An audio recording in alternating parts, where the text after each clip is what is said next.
tell me where in the world is Crime in San Diego.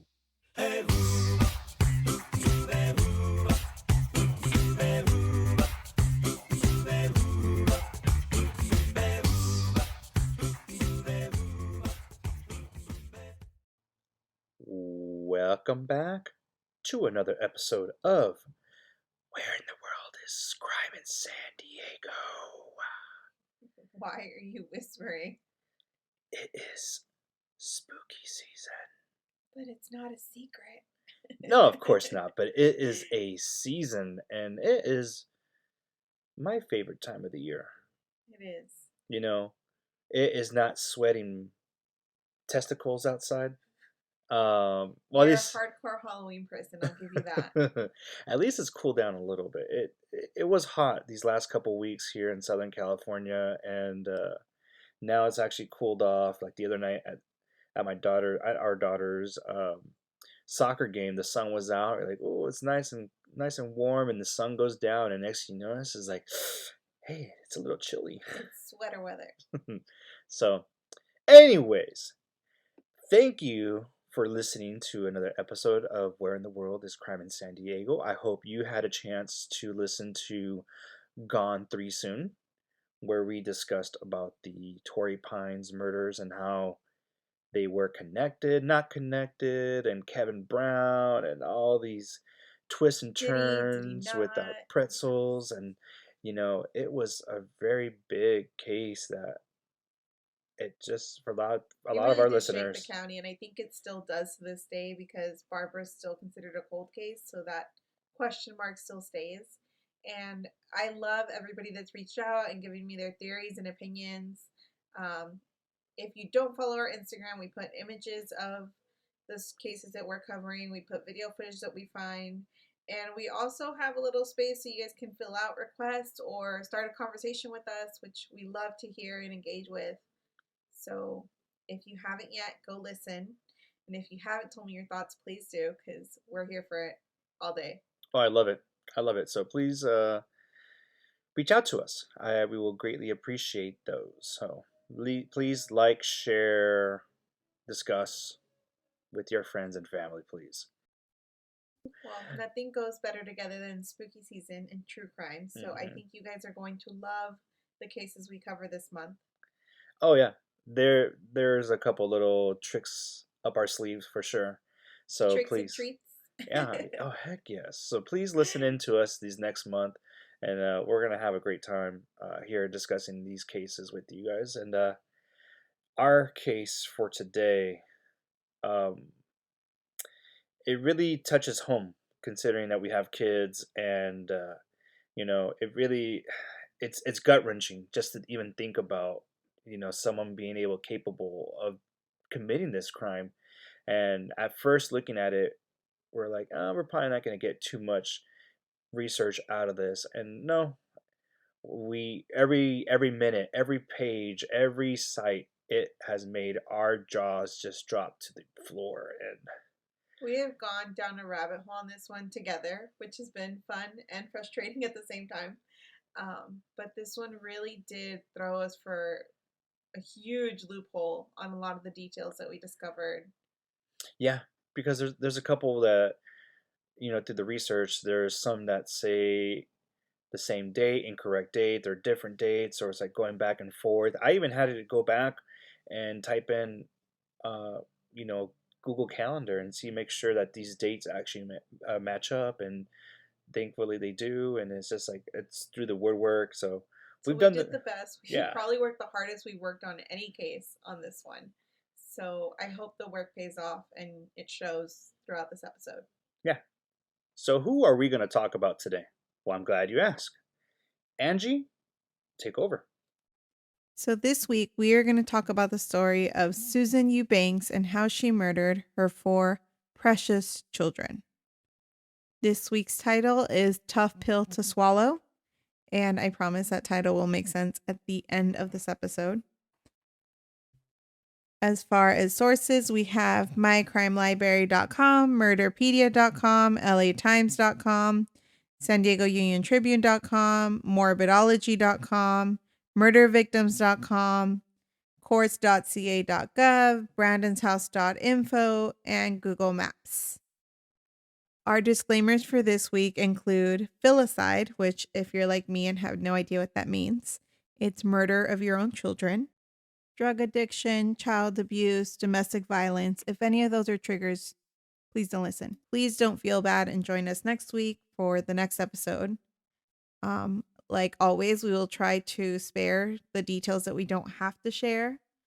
But some of these I think we do kind of have to mention just to get the point across of how gruesome and terrible this was. Yeah, this is a very, very difficult episode to talk about. So here we go.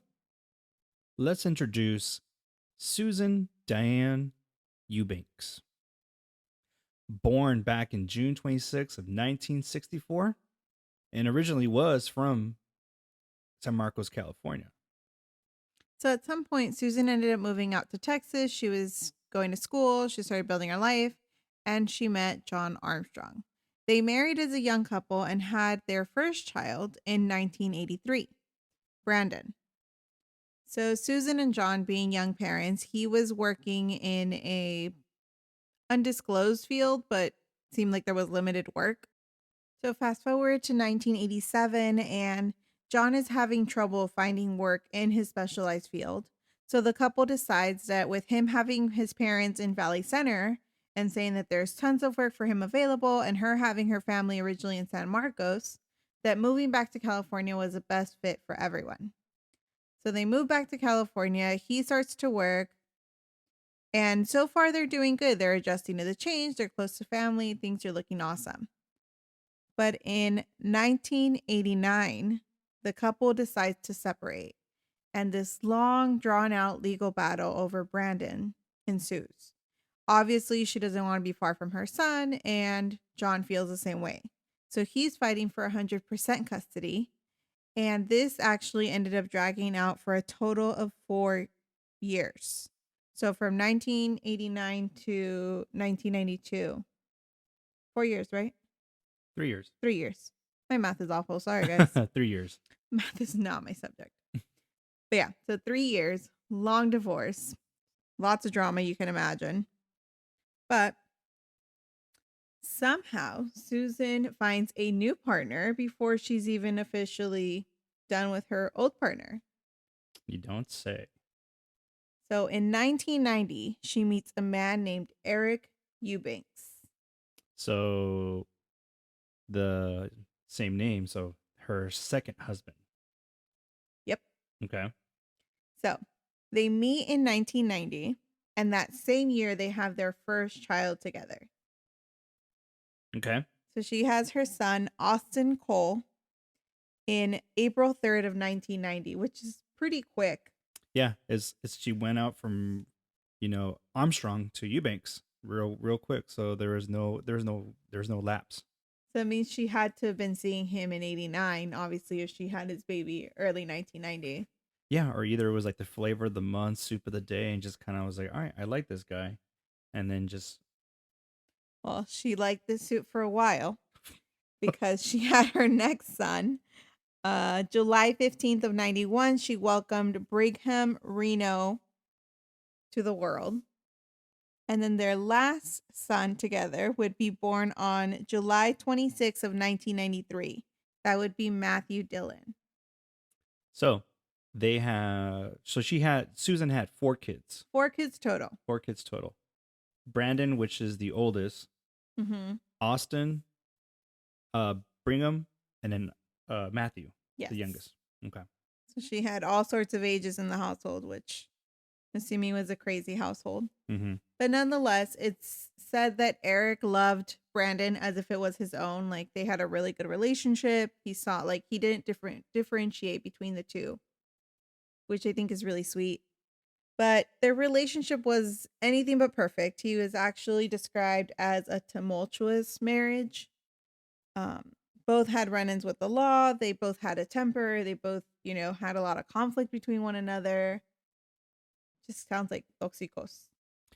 Well, yeah. I mean, considering that the timeline from when they had, Austin and when they met, like it was just so quick that maybe it was like an oopsie baby, Yeah. and it was just, or either Susan just wanted to have that comfort of having a man in her life, and who. Like tying down a man with a baby. Mm-hmm. Worst idea ever. I don't Yeah. know who thought that was a great idea. So But either way, they have 4 wonderful boys. They're making things work or trying to. okay. In 1995, Eric's brother dies, and his son, their nephew, Aaron Eubanks, went to live with them. So at this point, they have 5 kids. In a small household yeah, Yes, you know. 5 boys. That's a lot. Yeah, and they're all close in age. Close right? in age, yeah.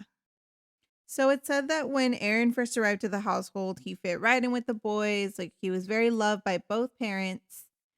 And then something happens, and Susan starts to treat him like the stepchild, like Harry Potter treatment, like go sleep under the basement, you don't sit with us, kind of thing, which really sat wrong with me. Well, yeah, I mean, considering that, this is your nephew through marriage, there was like favoritism from her kids to the nephew. Yeah, but it also looks like hypocritic that she expects her husband to accept her son from her first marriage, but she can't embrace her nephew on his side of the family.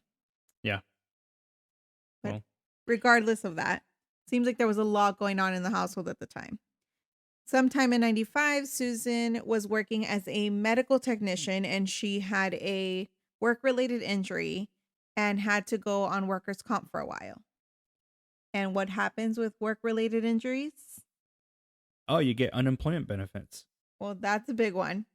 But you also get the stronger pills. So painkillers that Ooh. are not over the counter. Yeah, the ones that are like they're locked up behind The quote unquote good stuff. the good stuff. So Susan was a huge fan of this because she was getting paid to be home with the boys. She was getting these painkillers. It was numbing her, so she didn't have to really like fully function. She was technically hurt or out of commission, so she was resting a lot. And she became very dependent on this lifestyle and this like ritual that she had going. Yeah, but that has to end eventually. Like, hey, you have to be fit to work. You have to like do something, and I don't think she ever got to the point of it seeing an end. She continued this to the point where it started to crumble her marriage. They were $40,000 in debt because it was a single income home with 5 boys. She was living off unemployment, which doesn't make you millions. It's barely enough to get by. So yeah, they were drowning in debt. They were constantly arguing. She was always drugged, which made it much harder. You can't really survive that with only one person in the marriage and one person on autopilot. no, you can't. Something's got to give. So the first thing people noticed was she would become abusive towards the children. Her sister, more than anything, started witnessing instances that made her feel uneasy more than anything. And to the point where she called Child Protective Services herself to report these instances on her old family, but because she knew that these kids weren't in the best hands. The first instance that raised alarms was when the cousin was given or told that he could no longer go to the restroom after bedtime. So once he went to bed, that was it. He had to wait till the morning. And keep in mind, he's only 5 years old. He's still very little. And kids have accidents. It just happens. So when he would soil himself, he would hide his undies or diapers. And eventually Susan found them. And she thought it would be funny or teach him a lesson if she rubbed his face in the dirty undies or diapers that he would use. That's pretty gross. I mean, our kids, when they, wet the bed or wet themselves when they were being potty trained, I never did anything like that. Like, look what you did. Who would? Like, who thinks of that? If anything, they feel bad and you're just kind of like, okay, like, it happened. Like, It like I said, happens. it just happens. Yeah. But this kid must have been obviously terrified if he knew to hide them. And she told her sister jokingly, like, haha, guess what I did? Guess how I disciplined him? and the sister did not find this amusing, as I'm sure many of us feel the same. Mm-hmm. So that was the first time that she raised an eyebrow, like, no, that is not okay. And then she, waved it off by saying, don't worry about how I raise my kids. It's my problem. So then, speaking about the kids, how did she raise her own kids? Well, she would raise her kids as a part-time mom. Luckily, she had Brandon, so she would rely a lot on him to step up and to care for the kids. And like I said, she was kind of on autopilot ever since her work accident. They were just used to her like being on pills and sleeping all day and taking naps, and like they kind of learned to fend for themselves. And Brandon took charge so much that he was the one in charge of cooking and cleaning and making sure the kids had clean clothes and had their homework done and asking how their school days was. Like, he definitely grew up way faster than any kid should ever have to. Yeah, he definitely had a lot more responsibilities from being a 13, 14-year-old kid and taking on the responsibilities of taking care of his younger siblings and his cousin. Literally parenting Yeah, these kids. that's insane. He would clean the house so much that she would actually have him clean with ammonia and bleach. Ooh, that's a dangerous combination right there. It just sounds terrible. I don't ever clean with that. And I've cleaned with just bleach alone, like disinfecting the shower, the toilet. yeah. And that stuff gets in your hands and it burns. Ammonia's, and the combination of those two things, it's deadly. Just those fumes coming off is just dangerous. Well, that's how Susan liked him to clean the house. So when her sister heard this, she was like, yeah, no, you can't do that. And then she mentioned something like it could be deadly. Mhm. And she's like, well, if it kills a little bastard, then so be it. Oh, I hate even repeating that sentence, oh my but it gosh. just That's it makes me cringe. calling your kid that? Like, oh, jeez. And just being okay with she would say these things half joking, half not. She would often throw the line of like, if I brought you into this world, then I can take you out, which is just an awful thing to joke about and Mm-mm. have them constantly remember. So That's a that's where I terrible feel thing like to the say. mental abuse and like verbal abuse comes into play. And these are just things that other people witness. So who knows what was actually happening in the house when like there was nobody around to observe any of that behavior. But either way, the house was known to be visited by sheriffs on numerous times, and usually it was domestic violence calls between Eric and Susan. And things got so bad that on July 5th of 1996, Susan was actually arrested for a DUI for almost hitting a cop car. Wow. Like, you can see And those cars from like 3 miles away. Like, how do you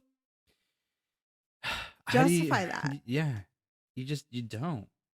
Her Like, blood alcohol level that night was at 0.21%.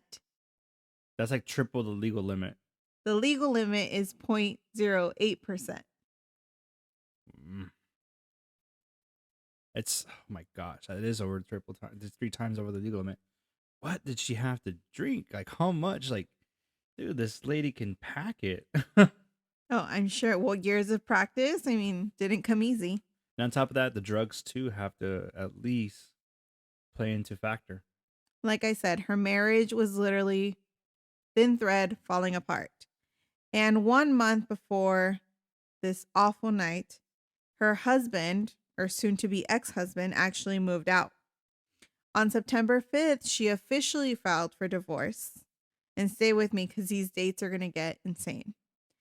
On September 12th, so 7 days later, she filed a restraining order after she got home and found that Eric had came home, ripped all her clothes, and wrote the word divorce in nail polish on her bathroom mirror. Oh wow. Oh, who did that recently? I love how we're on the same wavelength. Yeah. Johnny Depp and Amber Heard. Yeah, they wrote on the mirror of the bathroom mirrors and stuff like that. They wrote Apparently, words. that's like the ultimate toxico thing to do is write on the bathroom mirror a message. Oh wow. Oh my goodness. Yeah. I had the same thought where I was like, oh my God, I've seen this before. But yes, that's where Okay. it is. So Susan gets a new boyfriend, and in comes Renee Dotson. And literally, like, I don't know if they like might have been like cross paths at some point, but as Eric was either officially moved out or moving out, Renee was moving in to the home. Well, I kind of feel like Renee is the Sancho. So Sancho is amante, a fair lover. Side So piece for women. yeah. So instead, it's the side piece for the lady, the woman of the married couple, and I think that's what happened because a lot of this stuff is happening so fast. So it seemed like Susan didn't have the Well, some time. reports or sources say that they had only been together for 2 months. Mm-hmm. But here's the twist. Court documents state that Renee and Susan had been seeing each other on and off in a relationship since 1994, So like three going on like 3 years, 3 year which is when she relationship. first started, like, going through all her troubles. Yeah, and then she went on workers' comp because of her injury, and So then at this point in her life in 94, when obviously like she had just had a baby, she had 4 boys in the home, she's, having all these issues, she started going to a bar, and she would go to the bar and she would leave the kids in the car by themselves. And like the patrons of the bar and like the bartenders, like everybody knew that her kids were in the car by themselves as she was inside getting drunk. wow, that's terrible. The kids would actually come up to the door and knock and be like, "Hi, we're thirsty. Can we get something to drink? Or can we use the bathroom? Or is she almost done?" Like, That's terrible. That's I mean, what kind of parent does that? Like I know it happens out there, but you don't do that. Like but that should have been a huge red flag for everybody that's still serving her alcohol when her yeah, kids are in the car. like couldn't the people at the bar tell her, "Hey, you know what, Susan, you need to go out of here. You're Go cut go home. off. Go home, take care of your family, get out of here. Don't come here with your kids ever again." Or call the cops and be like, "Hey, this woman's drinking and her kids are in the car by themselves. Like, Who's gonna get them home? is anybody Susan's gonna get them home?" home. Like, okay. So, of course, this is all pieced together later, but this is an instance where there was so many red flags. And this is just a few of the many we're going to uncover throughout this episode. So, September 12th, she came home to finding her clothes ripped up and that awful D word on her bathroom mirror. And she files a restraining order. And Renee starts to move in. On October 13th, her and Renee have an awful fight. And Renee moves out. And guess who comes back? Don't tell me that Eric comes back. Eric moves back into the house for a total of 6 days. Wow. So from October 13 to October 19, Eric was living back at home with Susan and the boys, and Renee was off doing his own thing. On October 19, they do like a husband swap thing where Renee moves back into the home with Susan and Eric moves back out. Wow. So they obviously knew about each other, and he must have known that like the other existed. Wow, that is crazy. Susan is una muchacha sucia. Like, that is just gross. Like, going back and forth. Like, I'm telling you, flavor of the month, soup of the day. That's what she is doing. But then again, these men that go along with this behavior, like, they're also pretty questionable. They're not exactly innocent in all this. They all can't be winners now, can't they? Well, she can't even pick one as a winner. Oh, jeez. Goodness. Okay, so now it's October 20th. Renee is back in home. Right. So what happens now? So this toxic relationship continues for another wonderful 6 days. And now we're at October 26th of 1997. And this is where the nightmare truly begins and ends. Mm-hmm. Do you want to tell us a little about it? Well, let's just start off by saying that October 26, 1997 is a Sunday. And what happens in October on Sundays? My nightmare. Football. Football Sunday. So, Renee and Susan leave Brandon to take care of his siblings at their house while they both go to a bar to go hang out, watch football, and drink. Now, this is where a lot of little details are kind of going back and forth of what happens, but somehow Renee sees a couple friends at the bar that where they're at, and they sit together and have some conversations, but Susan gets jealous. She gets jealous because she feels insecure that Renee is more interested into the other woman, and that she feels that Renee is going to leave Susan for this other lady, and that's where they start fighting at the bar. I told you she's tóxica. She is. So they're at the bar, they're fighting, they're drinking. Renee convinces Susan to leave the bar that they're at, and they go to a different bar. So they both agree, they're leaving, they're on their way, they're on the freeway to the other bar, and they're still fighting as they're driving. And somewhere along the way, Susan slaps Renee and ends up taking the keys out of the ignition while they're driving. And Renee just sits back and says, "You know what? Forget this. Let's go back home." Do you know how dangerous that is to take the keys out of the car while you're on? I think they were like on the 78, right? Yeah, it's Yeah. it's And dangerous. that freeway is already dangerous as it is. Yeah, that freeway is notorious for people dying almost like once a week. So they go back home, and as they're going back home, they're still fighting. The kids are up. Brandon's taking care of his siblings. They're all awake, and they're fighting in the back room. And she ends up, saying these things of like, "I'm going to kill myself. I'm going to hurt myself if you leave me. You cannot do this to me. Men always do this to me." And then Renee comes up with the idea of saying things like, "I love you. I'm sorry." And they end up hooking up because he feels that by him giving in to her, it would stop some of these threats. Odd way to handle that, but okay. Right? So after all that's all said and done, Renee goes over to the living room where Brandon is watching, leftover football from the afternoon, because around this time it's like 4 o'clock. There's still one more afternoon game left, and then there's the Sunday night game. In the midst of all the chaos fighting before, Susan took Renee's keys, hid them from him, and she even unplugged the phones from the walls. And at this moment is where Susan starts to kind of re-clean up, regather everything, and start connecting the phones. And Renee sees his exit. So he books it, and he goes over towards a gas station, and he calls the cops. Something tells me it wasn't her first rodeo if she knew what steps to take to like lock him in the home and like. Yeah, it's insane, right? Like to go to those kind of lengths to try to keep someone from leaving. So Renee fears that he cannot go back to the house without the assistance of cops. So they meet him at the gas station, they pick him up and drive him back to the residence, and they find out that she ended up slashing his tires and ended up taking his tools. She even like beat in the headlights to the car.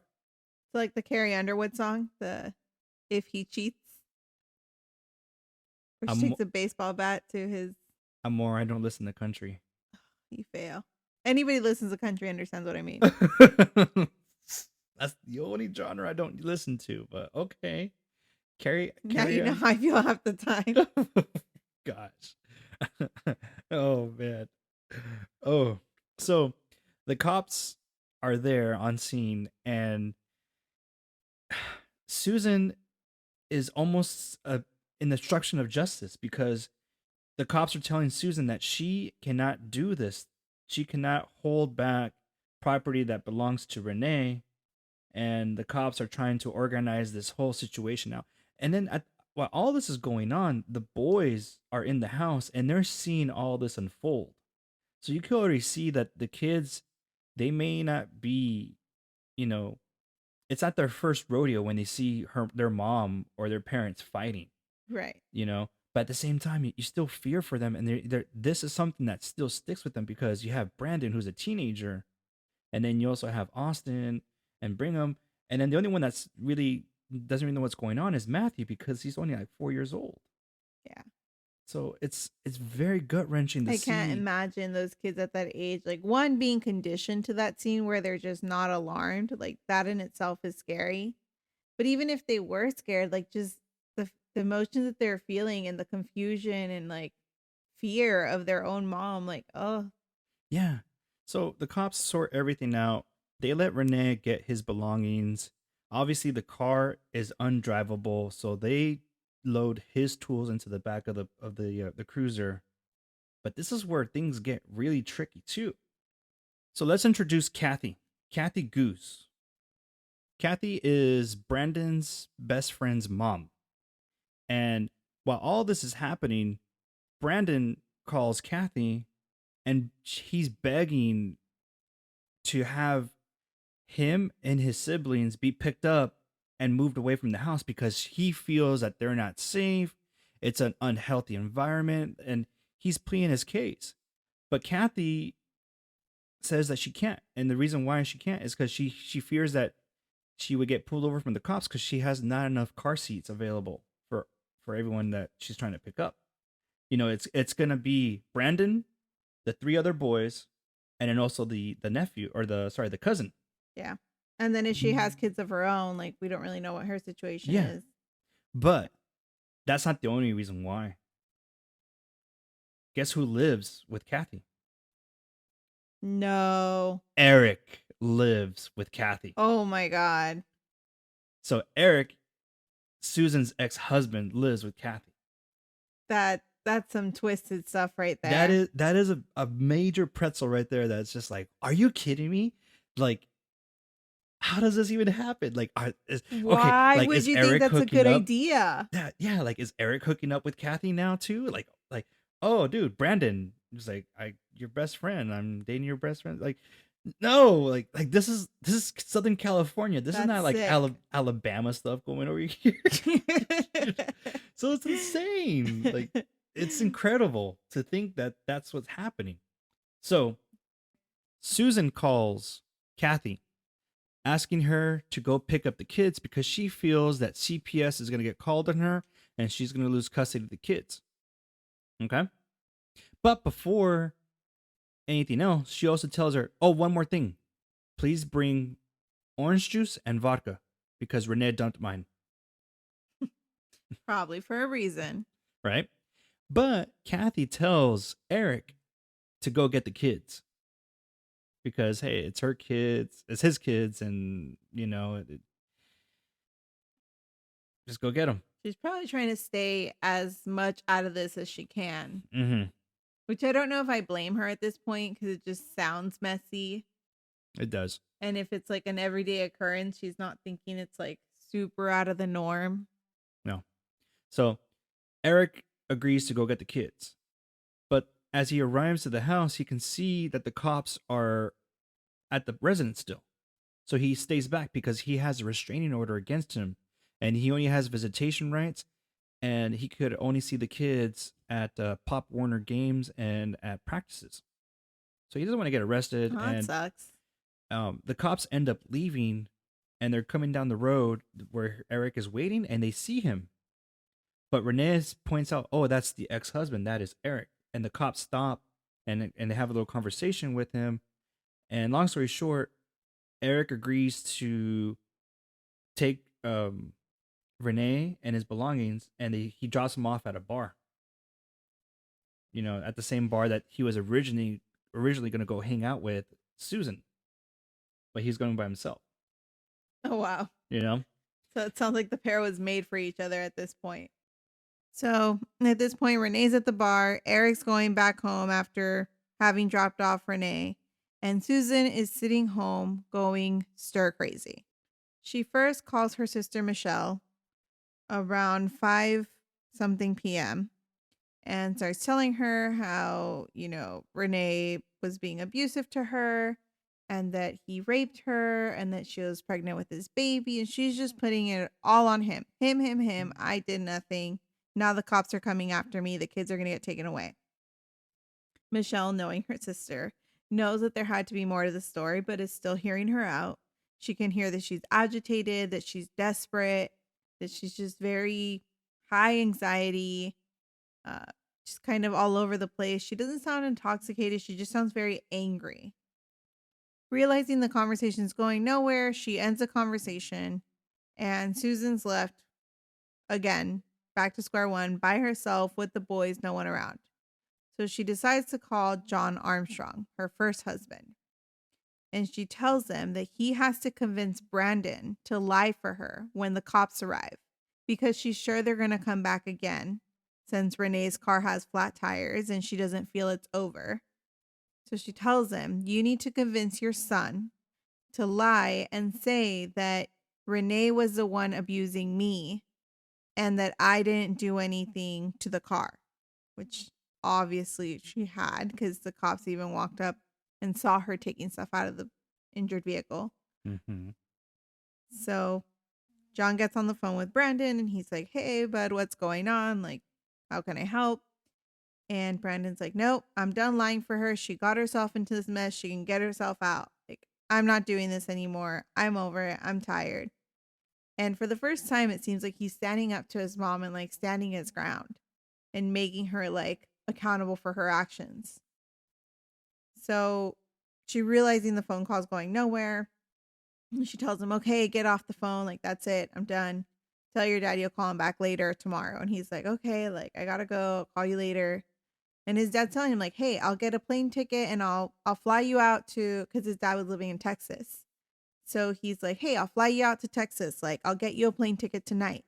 He's like, no, I can't leave my brothers. And his dad's like, okay, I'll get a ticket and fly myself out there. I'll be there first thing in the morning. And he's like, no, Dad, really, it's okay. You don't need to get in this mess. It'll be over before we know it. Like, just stay in Texas, do what you're doing. I'll call you tomorrow. And that was it. That was the last conversation they ever had. And following that, she decides to call Eric. And back then there was pagers Oh in yeah. the 90s. Oh yeah. Pagers. My dad had a pager. So he got a pager while he was at work saying that there was a voicemail. So he calls the line and it's a voicemail that says, get ready to say goodbye. Yeah. Like very ominous. Like this says, like farewell. Oh, did it? Yeah. Is what The one I what- read was get ready to say Yeah. goodbye. But This is where we kind of get mixed details where it's like, hey, one says this, one says that. Yeah. So yeah, farewell. But even then, just getting something like say your last goodbye is like, who says that kind of stuff? Like that's insane. it's so eerie. No, definitely.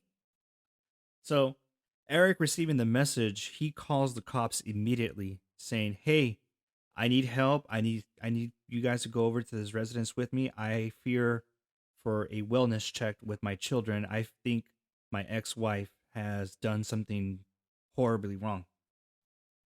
So Eric and the police arrive at the residence, and this is all happening the same day, October 26th, later in the afternoon, early evening. And when the cops show up, there is reports of, of groaning, some moaning, hearing, like some there's Like some whimpering noises. sounds. Yeah. Yeah, whimper, and the cops knock on the door, and they can't get in, so they force themselves in. And when they force themselves in, they are completely shocked to see what had unfolded inside that residence. Here's where we talk about the brutal murders of Susan's 4 boys. I hope you guys are ready for it because it still disturbs me and Angie, and I'm pretty sure it will disturb you guys as well. There's a slight chance going to keep you guys up at night. And I think it's just important to know how far it went so that we can be more aware of like red flags. Yeah. So, leading into the house, the cops see a body on the floor, and it happens to be Brandon's. Now, Brandon is the oldest, 14 years old, and from what the report says is that Brandon was having a bowl of cereal and watching TV. Like the most innocent thing a Yeah. child can do. And that Susan came up behind Brandon and shot him execution style. Up close range, one gunshot to the back of the neck. He falls over, and she ends up shooting him a second time in the temple. Oh, poor thing. So then Susan moves to one of the 2 bedrooms in the house to where the boys are in their room, and they have a bunk bed. So we have Austin on the top bunk, you have Bingham, and then you also have Matthew on the bottom. But don't forget, we also have Susan's nephew Aaron. in the same room. Now these boys are playing Nintendo in their room when she comes in. And then she starts on the top bunk, which is Austin, which is her second born son, and he sees that there's the gun pointed to him, and reports say that his knees were brought up to his face like in a cradle position, and she shoots and hits him. But then there's also reports that there's 2 gunshots along the wall. So meaning that she He was missed. trying to dodge them. Yeah, she Aw. missed.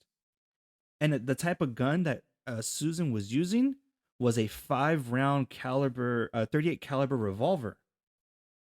So So if 2 were used in the living room mhm, and 3 on the top bunk, that means she would have had to reload. yes. So she had to reload to kill the rest of the other boys. So she reloaded. So she her- had time to stop and think about what she was doing. Yes, she did. But she kept on. Obviously, there had been some kind of conversation where she was like, "You guys don't move. Stay there. You get what's coming to you." You And know. these poor kids were probably terrified out of their minds. Oh, it makes Yeah. me sick to even imagine. So then she goes on and shoots Bingham first, and then she shoots Matthew. Like, but do you realize what she just did? She murdered her boys in order. Oh, in the order in which they were born. Yeah. So she murdered her boys in the that's same order sick. of when she was born. And it's just like, are you insane? Do you think she did that on purpose? Oh, yes. It was premeditated. Like, she had a reasoning. She said that she hated men and that she was going to take she said she was going to take everything that meant to the fathers. Everything is that their kids. say goodbye to everything that you love in your life, which is that's your kids. So wait, you accounted for 4. Mm-hmm. But we still have Aaron. Well, Aaron wasn't hers, so he was left untouched. But he was in the same bed as the other boys, and when the police found him, he had the covers up to his chin. The trauma. His poor eyes, baby. his eyes were wide open. Well, yeah, what do you expect him to feel? Like he just saw his cousins get murdered. But get this though, the youngest, Matthew, he was shot on his head, but he was still breathing. He was still alive. And cops got in there and they rushed him to Children's Hospital down in San Diego. Tell me he makes it. But unfortunately, he did pass away the next day. But not before Eric could say, last goodbyes and whatnot. Oh, yeah. Murder of 4 boys. Duh. Okay. Yeah. So while all this is going on where's Susan? Right? Well, get this. Not only Susan was in the house, she actually called the cops before she started shooting.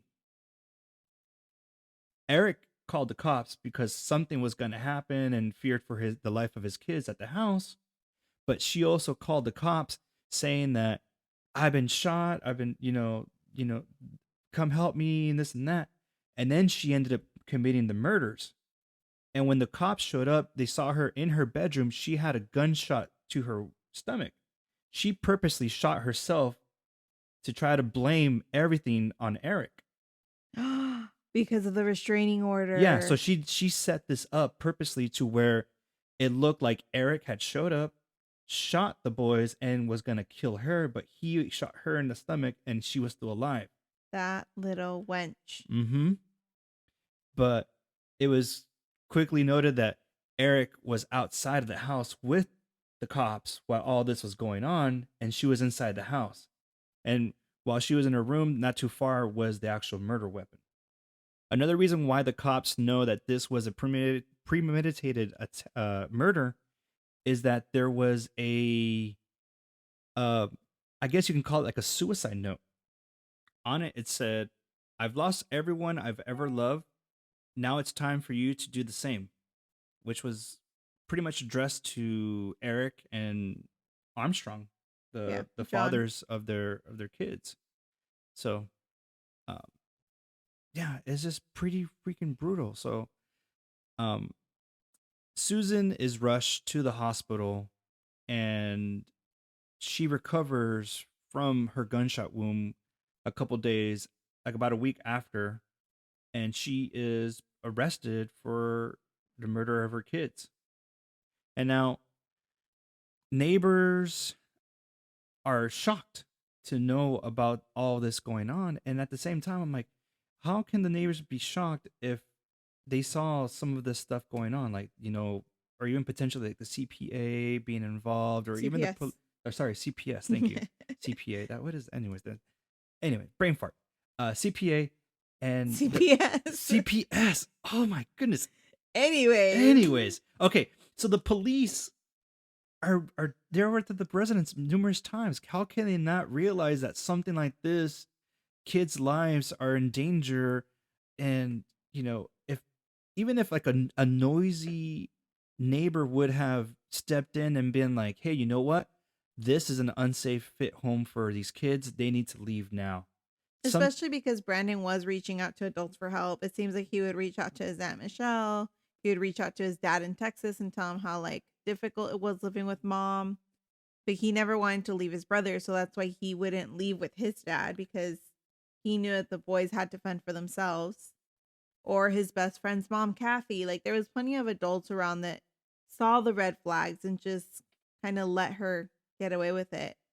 No, and kudos to him for stepping up and being the big brother, big bro, and taking care of his brothers. And it's just unfortunate that by the hand of their mother, they were killed. And it's just, who knows what it was that drove her. I mean, was it the drugs? Was it the alcohol? Or was it the like revenge for men? Mistreating her the whole life. But it is just crazy to know that happened. So while the whole investigation of her, murder, the police were able to find numerous bottles of Valium in her house. They found over 50 bottles of prescription drugs. What the heck? That's an entire pharmacy. Yeah. And it's just like that just let them know that, hey, like she was abusing, prescription drugs. And this whole entire time That's more than abusing. That's abusing the entire system. She was unemployed. She wasn't gaining she didn't not have a job, but she was gaining unemployment money. But another kicker too that probably I feel like drove her to do this crime is that a week before her she was court ordered to pay $341 a month for Brandon's support. So John, Brandon's father, was going to get paid for support. So that means he was going to be granted full custody if they were going to give him money. He was living in Texas, but he wasn't granted custody because they were living in California. But a court order gave him that. So I felt like that also pushed her over the edge, like made her feel like, hey, you know what? Like it's the world against me. But also, if you're trying to commit suicide, would you really shoot yourself in the stomach? No, you would shoot yourself in the head. One and done. Well, right? She had done it to 4 other people, so you think she'd have her practice in. She couldn't do it for herself. It's The reason I bring that up is I looked at the court documents and I found like the claims and like how the legal battle went after. So Susan was arrested shortly after, or while she was in the hospital, and once she was cleared or discharged, she got transferred to jail. So her actual trial started August of 1999. And her defense team tried everything they could think of. They first tried to blame Eric, which obviously that attempt failed them from the beginning. Then they said that all the drugs had her in a robotic state and that it was a blackout or crime of passion, if you will, which obviously, if she had to reload the gun, that doesn't quite check out. And then they tried to say that she was doing a murder suicide, but she was doing the boys a favor because they couldn't live without her since they were children. So she shot them first so she wouldn't feel that she abandoned them in this world, which just makes me sick. Like, how do you think that's going to make sense to anybody with any sense of logic? Well, what kind of defense team throws that at the court, you know? Well, it's really literally like grasping for straws. Like, they just want anything to stick. So obviously, after all that, she was found guilty, thankfully. And the jurors only took 2 hours in deliberation. Like, this was kind of like a slam dunk for them. Like, everything lines up. There's really nothing to question. She did it. As far as her sentencing, it was decided on October. I want to say it was almost anniversary to the date. Yeah, I'm looking at it says like October 13th is what it looks like. And I don't know if it was a Friday the 13th. It would be nice if it was a Friday the 13th because that would be a total nightmare for her, right? Yeah. But yeah, she got the death row sentencing. She got capital punishment, which back in the 90s, that was a appropriate punishment. So, yay for that. I feel if anybody deserves it, not that I think everybody does, but this case definitely, for me, seems justified. So, with all the laws changing in California and death penalty no longer being an option, Susan and her legal team quickly jumped on that and they applied for an appeal of the sentencing. And after many years of waiting, in 2016, she got a response. Her appeal had been denied. Boom. Stay. Yes. So she is now in a women's corrections facility in Central California, awaiting to get transferred to San Quentin on the day of her lethal injection. I don't know what they do anymore, like lethal injection. I think it's lethal injection. Okay. That's what they do now. So I didn't know they did it at That's right. San Quentin, so I was surprised to learn that. But I mean, if San Quentin is California's like top maximum dog, security. yeah, like you, like Charles Manson status, like that's where you go, and yeah. Well, what caught our eye about this case is one, we haven't really covered a female murderer, and two, we hadn't covered anybody on death row yet since it's not as common. So we honestly did not expect everything that came out of this case, but I also had a lot of fun learning about it. Yeah, but also too, like I mean, this is a October month case, so that's also leading into our spooky month, spooky season episode. So Yes. this episode was really difficult to investigate. Like it, even at this moment talking about it, you just really think of like your kids, and it's hard. So like do yourself and us a favor, and if you have kids, nieces, nephews, brothers or sisters, reach out to them and give them an extra kiss for us because Share the love, try to remind people that you're there for them. yeah, because hearing these kind of stories are difficult. And then like through our investigation, Angie was able to find like websites of kids that were murdered by their parents, and it's just the list was just endless, and it's terrible to just know that this kind of stuff happens. Yes, so on the website brandonshouse.info, which was built by Brandon's family and Brandon's maternal grandmother, Susie Armstrong, paternal. So John Armstrong and his mom built this website, and they honored all four boys on that website. They share their story, they share memorial pictures, and on there, John himself pens his experience from beginning to end with Susan and with Brandon, and from the day Brandon was born, all these little anecdotes and memories he had with him, and like even up to the day of his death, like he remembers everything.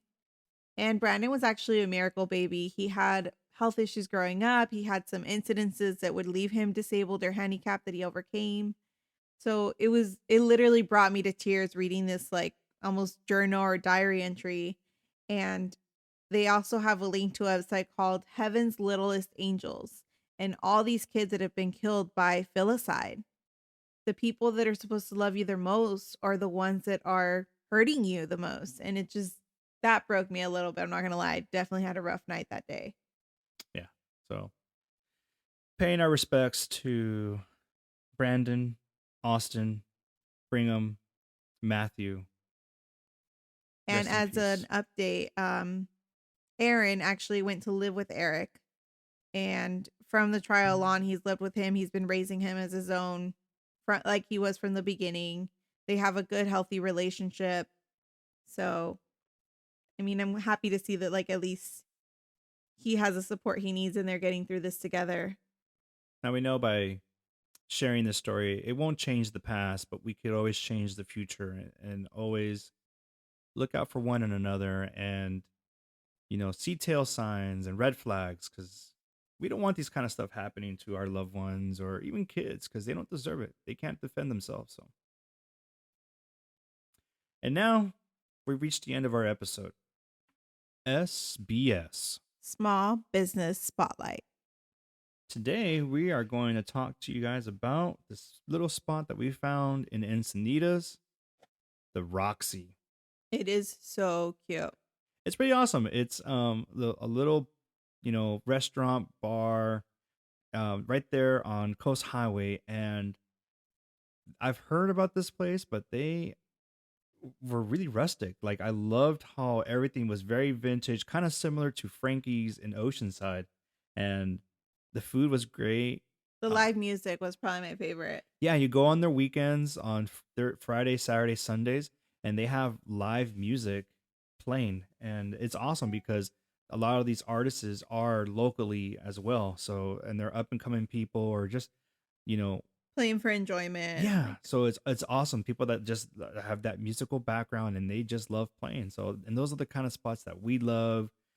We took the kids and they loved it. It was actually pretty cool because our waiter brought out an Etch a sketch. etch a sketch, and that's what kept the kids entertained.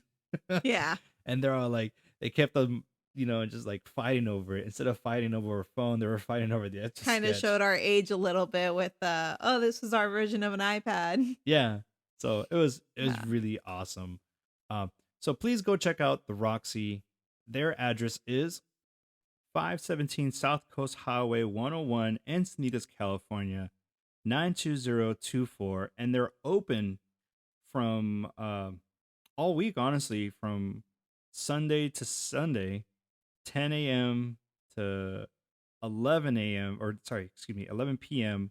Sunday through Thursday, and then on the weekends they're open till 12 a.m. So please go check them out. You won't want to miss this out. And just as a heads up, they are walking distance from Candles on Tap, the SBS we covered a couple weeks back. Yeah. So if you're looking for like a perfect romantic date, I would definitely recommend going to build your candle and then coming to have dinner or vice versa. Yeah. Really- And they're right there. They're right next to each other. So.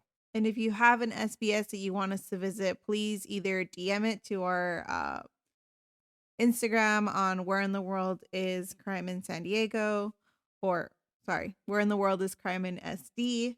Or you can text it to Adrian and myself if you have our numbers, or you can add it in a Google form on our link or on our website. So yeah, give us some places to go check out, because everything we've been doing has been word of mouth, pretty much. Yeah, or either just walking along the street and it's like, let's go check this place out. So Yeah, which was today's. So make sure to tune in every Monday for your next dose of Where in the World is Crime in San Diego. Till then, catch us on the next case. And in case we don't see you, good morning, good afternoon, good evening, and good night.